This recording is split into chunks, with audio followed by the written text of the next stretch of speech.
За дүүнэртээ энэ өдрийн мэндийг хүргээд нэг бяцхан сурамжд өгөл хэлж өгье. За эртний хятад юм байх л та.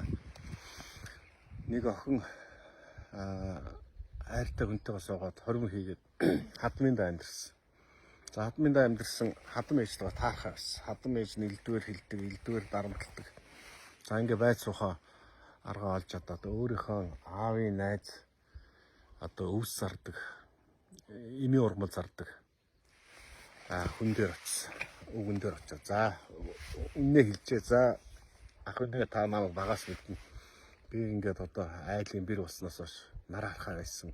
Хадам ээжээр элдвэр дарамжлуулж чинь үнэхээр хүнд байна. Би тэсхий аргагүй болоод тань дээр ирлээ. Тийм учраас та намайг ойлгоорой.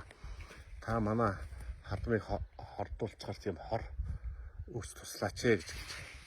Би зөвхөн танд л найз хэлж байгаа шүү. Түүнээс өөр хүн мэдэх ёсгүй гэж хэлж байна. За ингэсэн эми ургамал зардаг өвгөн хэсэг бодож бас ингэж хэлж байна. За би чи хоёр зүйлийг хүлээн зөвшөөрөх хэрэгтэй. Тэгвэл би шамд харах гэж нөгөөх бүсгүй мэдээж өвсөрсөн. За тэр нэгтгэн юу гэхээр шууд хор өгөх юм бол хорог хордуулаад алчих юм бол хүн амт бүгдөө мэдчихнэ. Тийм учраас болохгүй. Удаан хугацаанд багаагаар хордуулж тэгээд тодорхой хугацааны дараа цааш харахаар тийм одоо өвс өгё гэж хэлж байна. За ингэж зөвшөөрсөн нэгтгэн. За хоёр дахь нь юу гэхээр чи зан аашаа одоо өөрөө өөрчлөө. Тэгэхгүй бол хэрүүл маргаан хийгээд байх юм бол чамааг бас хардах юм магадлал байна. Тийм учраас чи энэ юу хорыг авч өгсөн өгөөд уулгасан цагаас зан аашаа өөрчлөөд та маш сайхан ааштай байхгүй бол бурхан болсныхан дараа чамааг бас хардах магадлал өндөр шүү гэж хэлж байна. За ингэж бүсгүй зөвшөөрөд нөгөө өвсийг аваачаад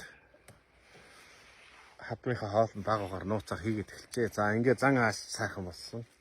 Хадамтайгаа хамтарч аливаа зүйлийг хийдэг болсон, өвгөнд нь ордог болсон, хамтарч ажилладаг болсон. Ингээд зан ааш эрс өөрчлөгдсөн. За ингэсэн хэсэг хугацааны дараа хадмын ааш зан маш сайхан болсон.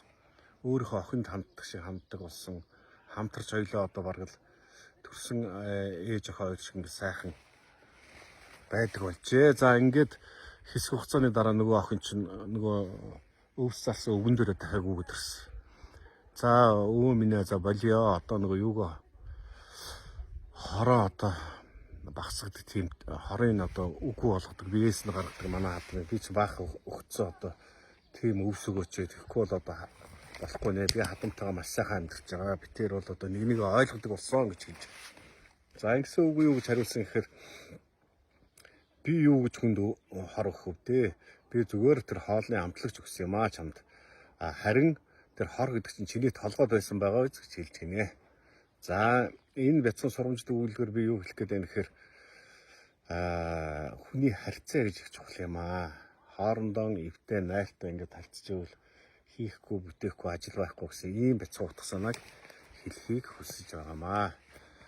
За ингээд дүүнэртээ амралтын өдрөө сайхан өнгөрүүлэх, ерөөлийг дэвшүүлээд сургамж төгөөлөхөд төгсөж байна. За сайхан амраарай.